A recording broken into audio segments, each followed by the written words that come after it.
Boa noite a todos, que a paz de Jesus ressoe em nossos corações, que a partir desse momento consigamos elevar os nossos pensamentos, os nossos sentimentos ao nosso Pai Criador, a Jesus Cristo, nosso Mestre, a todos os espíritos benfeitores, amigos que constituem nossa família espiritual, a todos os membros da nossa família física, a todos os nossos colegas necessitados, a todos aqueles a quem espera uma palavra consoladora, uma palavra de instrução da espiritualidade, do Evangelho, que possamos agora, nesse encontro amoroso, deduzir as lições da espiritualidade que nos instrui para a desobsessão.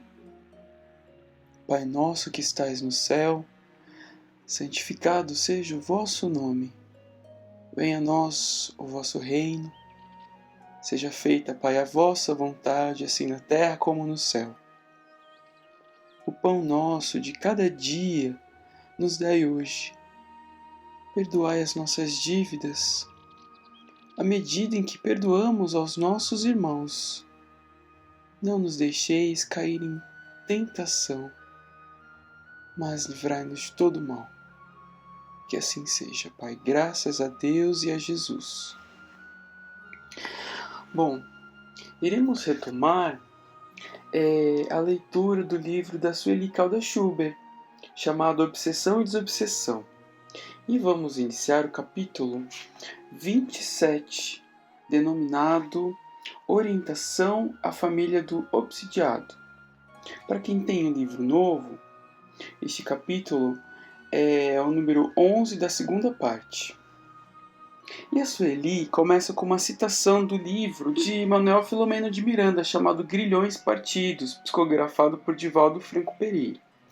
Ela transcreveu o seguinte trecho, abre aspas, vinculados os espíritos no agrupamento familiar pelas necessidades da evolução em reajustamentos recíprocos, no problema da obsessão, os que acompanham o paciente estão fortemente ligados ao fator predisponente, caso não hajam sido os responsáveis pelo insucesso do passado, agora convocados à cooperação no ajustamento das condutas. Fecha aspas. Então, a Sueli inicia a sua exposição da seguinte forma, abre aspas. Não somente o obsidiado deve ser conscientizado da sua participação na terapêutica desobsessiva, mas também os seus familiares precisam ser alertados quanto à sua própria participação no processo. O problema do obsesso não é isolado, não é só dele. O seu grupo familiar tem vínculos profundos que os entrelaçam. Por isso, também, sempre que possível, a família deve receber orientações que esclareçam quanto à sua conduta e participação do tratamento do obsidiado. Este, comumente, sofre restrições no círculo familiar, pois é raro que os parentes entendam e tenham ciência dos problemas que o afligem. Grande número de obsidiados procede de famílias que não aceitam o espiritismo e muito menos a ideia de que o mal seja provocado por espíritos. Tal incompreensão é um problema a mais que o enfermo enfrenta e contra o qual também tem que lutar. Entretanto, quando existe amor realmente, um ou outro familiar se dispõe a aceitar a situação, buscando compreender e até ajudar, demonstrando com essa atitude que ama sem preconceitos e imposições. Tal aceitação favorece o paciente e, obviamente, a aplicação da terapêutica desobsessiva. Ao contrário, se houver resistência por parte dos parentes e até rejeição, o caso complica-se e o obsidiado sofre duplamente. São provações amaríssimas, que evidentemente fazem parte de seu karma, já que nada ocorre injustamente. Compete-nos, porém, tudo fazer ao nosso alcance para amenizar os sofrimentos desses irmãos. Infelizmente, é muito comum que o círculo doméstico não compreenda o doente e o rejeite de forma definitiva, relegando-o a uma clínica ou a uma casa assistencial. Julgam desfazer com essa atitude todos os vínculos existentes entre eles. O que acontece, todavia, é que estarão assumindo graves responsabilidades pelas quais terão de responder mais tarde. Apenas adiam um problema que retornará um dia com agravantes. Também sobre esse aspecto, a doutrina fortalece os laços de família, facultando a visão e o entendimento do pretérito e dos liames que unem os seres de um mesmo grupo consanguíneo, o que resulta em maior conscientização do papel da família e de sua importância no contexto social. Fecha aspas. E com essas observações, nós podemos compreender que a Sueli chama atenção para o papel da família na desobsessão do obsidiado. Como a Sueli nos disse, os espíritos que nascem nesse agrupamento familiar consanguíneo estão vinculados por forças, por causas que os ligam a existências pretéritas e a liames que o ligam ao futuro também. E todos esses membros são responsáveis e corresponsáveis pelo enfermo. E uma drástica medida de rejeitá-lo, de expulsá-lo, de deixá-lo à mercê por si próprio, é um agravamento da situação, tanto para o obsidiado quanto para os próprios membros da família. E esse livro que a Sueli mencionou, que é psicografado pelo Divaldo Franco, é muito interessante, chamado Grilhões Partidos. Eu peguei esse livro à mão e o Filomeno fala o seguinte, que aqueles espíritos que acompanham os enfermos sofrem por necessidade evolutiva, já que têm responsabilidade no insucesso de que ora participam, devendo por isso envidar esforços para a libertação dos sofredores, libertando-se igualmente.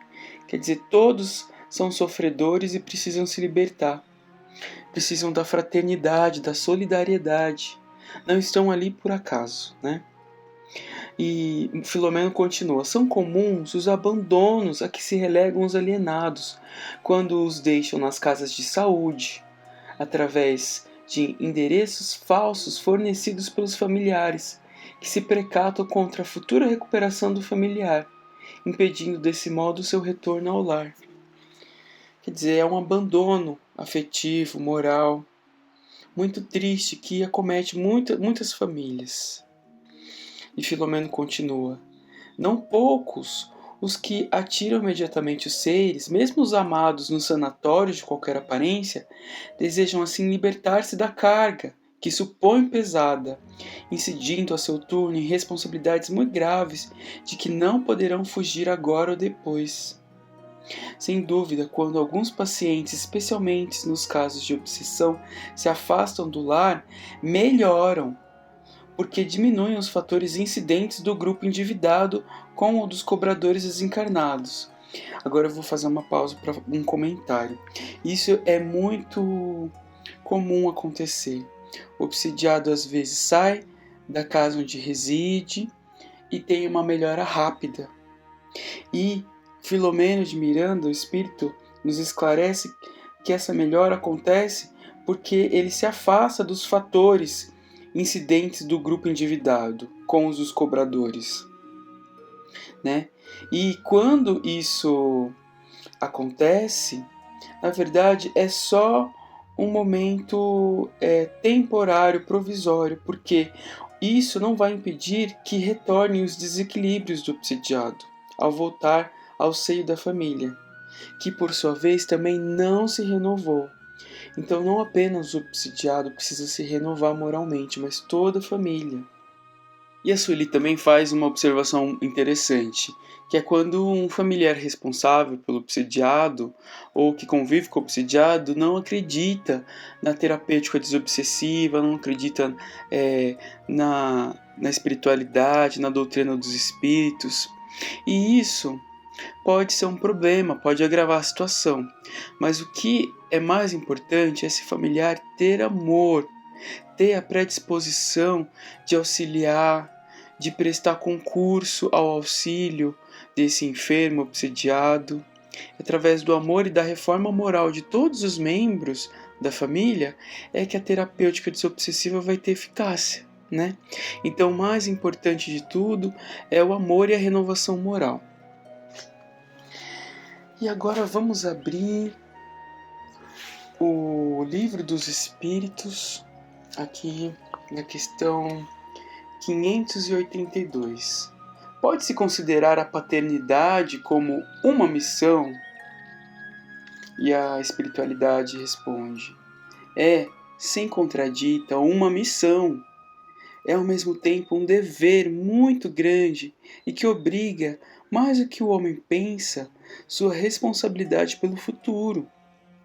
Deus colocou o filho sob a tutela dos pais para que estes o dirijam no caminho do bem e facilitou sua tarefa dando-lhe uma organização frágil e delicada que o torna acessível a todas as impressões. Mas aos que se ocupam mais em endireitar as árvores do seu jardim e as fazer produzir muitos e bons frutos que endireitar o caráter de seu filho. Se este sucumbe por sua falta, carregarão a pena, e os sofrimentos do filho na vida futura recairão sobre eles, porque não fizeram o que dependia deles para o seu adiantamento no caminho do bem. Questão 583. Se uma criança se torna má, malgrado os desvelos de seus pais, estes são responsáveis? Responde a espiritualidade: não. Porém, quanto mais as disposições da criança são más, mais é penosa a tarefa e maior será o mérito, se eles conseguirem desviá-la do mau caminho. Se uma criança resulta um bom sujeito, malgrado a negligência ou os maus exemplos dos pais, estes retiram algum fruto? Deus é justo. Então, com essas perguntas do Livro dos Espíritos, nós confirmamos a responsabilidade dos familiares paternos, do pai, da mãe, de todos aqueles que exercem a paternidade espiritual. Os pais são responsáveis pelo filho, pela criança, eles têm um dever que os obriga a prestar socorro, concurso, ajuda, colocando e dirigindo no caminho do bem. E se a criança, seu filho, falha por negligência dos pais, as consequências vão recair não apenas sobre o filho, mas também sobre os pais, em razão do princípio da solidariedade. Não há nenhum prejuízo que fazemos aos outros que não recai sobre nós mesmos. E toda omissão do bem constitui uma infração às leis de Deus, constitui um mal. Bom, a par dessas reflexões, vamos abrir agora o livro do Evangelho segundo o Espiritismo. O capítulo é o 14, honrai a vosso pai e a vossa mãe, a parentela corporal e a parentela espiritual. Os laços do sangue não criam forçosamente os liames entre os espíritos. O corpo procede do corpo, mas o espírito não procede do espírito, porquanto o espírito já existia antes da formação do corpo. Não é o pai quem cria o espírito de seu filho. Ele mais não faz do que lhe fornecer o invólucro corpóreo, cumprindo-lhe, no entanto, auxiliar o desenvolvimento intelectual e moral do filho para fazê-lo progredir. Os que encarnam numa família, sobretudo como parentes próximos, são, as mais das vezes, espíritos simpáticos, ligados por anteriores relações que se expressam por uma afeição recíproca na vida terrena.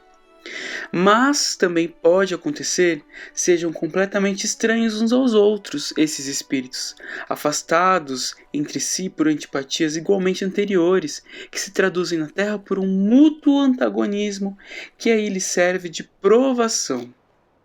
Não são os da consanguinidade os verdadeiros laços de família, e sim os da simpatia e da comunhão de ideias, os quais prendem os espíritos antes, durante e depois de suas encarnações. Segue-se que dois seres nascidos de pais diferentes podem ser mais irmãos pelo espírito do que se o fossem pelo sangue. Pode então atrair-se, buscar-se, sentir prazer quando juntos, ao passo que dois irmãos consanguíneos podem repelir-se, conforme se observa todos os dias. Problema moral que só o Espiritismo pode resolver pela pluralidade das existências. Há, pois, duas espécies de famílias: as famílias pelos laços espirituais e as famílias pelos laços corporais. Duráveis as primeiras se fortalecem pela purificação e se perpetuam no mundo dos espíritos, através das várias migrações da alma. As segundas, as corporais, frágeis como a matéria, se extinguem com o tempo e muitas vezes se dissolvem moralmente, já na existência atual. Foi o que Jesus quis tornar compreensível, dizendo de seus discípulos: aqui estão minha mãe e meus irmãos, isto é, minha família, pelos laços do Espírito, pois todo aquele que faz a vontade de meu Pai, que estás nos céus, é meu irmão, minha irmã e minha mãe. A hostilidade que lhe moviam seus irmãos se acha claramente expressa na narração de Marcos, que diz terem eles o propósito de se apoderarem do Mestre, sob o pretexto de que este perdera o espírito. Informado da chegada deles, conhecendo os sentimentos que nutriam ao seu respeito, era natural que Jesus dissesse, referindo-se a seus discípulos do ponto de vista espiritual: eis aqui meus verdadeiros irmãos. Embora na companhia daqueles estivesse sua mãe, ele generaliza o ensino que de maneira alguma implica haja pretendido declarar que sua mãe, segundo o corpo, nada lhe era como espírito, que só indiferença lhe merecia. Provou suficientemente o contrário em várias outras circunstâncias. Bom, e assim, Kardec encerra esse comentário sobre a parentela corporal e a parentela espiritual, dizendo que a parentela espiritual é muito mais forte e perene do que a corporal, né?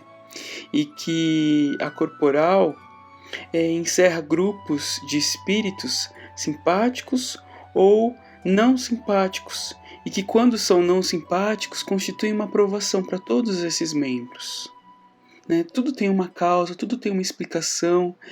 As leis de Deus são sábias e justas e misericordiosas. E é pelo vínculo moral, espiritual, que nos unimos aos nossos amigos, aos nossos familiares. É com o amor que dilatamos o círculo familiar. E que possamos, assim, refletir sobre o amor que todos nós devemos um para com o outro. E que possamos aproveitar essa reencarnação, onde renascemos nesse meio familiar que tanto nos afeta, nos influencia, nos contribui para a nossa melhoria moral, espiritual, que possamos dilatar o nosso amor a todos os membros das nossas famílias.